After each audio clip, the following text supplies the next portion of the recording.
bago na naman akong ituturo sa inyo. Kung madalas kayong mamatayan ng makina, lalo na pag mahina ang andar ng motor nyo, marahil ay mababa ang minor ng motor nyo. So ngayon tuturuan ko kayo sa Monarch Cub 110 kung saan makikita ang minor ng motor. So dito nga sa may bandang kanan, makikita natin na may butas. At dito natin ipinapapasok ang ating screwdriver para ikutin sa loob ang screw kung saan natin ina-adjust ang minor ng ating motor.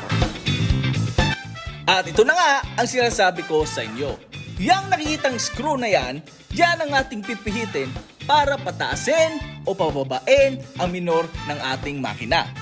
So dito, kung pipihitin mo yan pakaliwa, ibig sabihin ay pinapatay o pinapababa mo ang minor ng iyong motor. Kung pipihitin mo naman pa kanan, ay pinapataas mo ang minor ng iyong motor.